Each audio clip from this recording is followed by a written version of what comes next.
د هغې بدل او عوض ورکول کیږي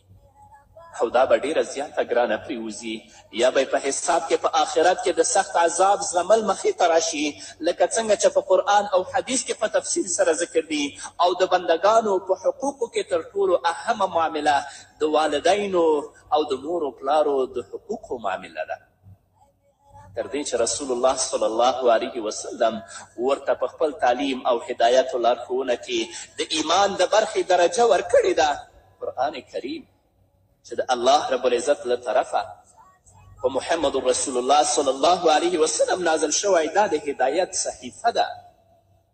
په قرآن کریم کې د مور و پلار د حقوقو ذکر د الله رب العزت د توحید او له عبادت سره یو ځای ذکر شوی چې په کوم ځای کې الله رب العزت د خپل توحید او وحدانیت ذکر کوي ورپسې د مور او پلار حقوق ذکر کوي.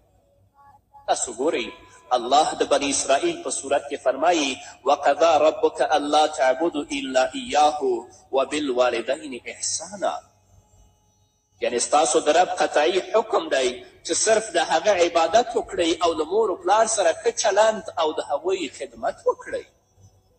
او بل ځای په صورت لقمان کې د مور او پلار د حقوقو په بیانولو کې تر دې فرمایلی دي که بل فرض د یو سړي مور او پلار کافر او مشرک وي او اولاد هم د کفر او شرک منلو ته مجبور کړي نو په اولاد لازم دی چې د هغوی په وینا کفر او شرک اختیار نه کړي، لیکن په دنیا کې د هغوی خدمت او له هغوی سره ښه چلند بیا هم نه سپموي. لکه چې الله فرمایي وان جاهداک على ان تشرك بي ما ليس لك به علم فلا تطعهما وصاحبهما في الدنيا معروفا. هغه څه چې رسول الله صلی الله علیه وسلم د مور و پلار د حقوقو او د هغوی په باب د اولاد د فرائضو په اړه فرمایلی دي هغه په اصل کې د قرآن مجید د همدې آیتونو تشریح او تفسیر دی. یو حدیث کې رسول اکرم صلی الله علیه وسلم فرمایي چې د الله رضا د والد په رضا کې ده او د الله نارضایي د والد په نارضایي کې ده. له دې نه معلومه شوه چې څوک غواړي خپل مالک او مولا راضي کړي، خپل پروردګار راضي کړي، هغه د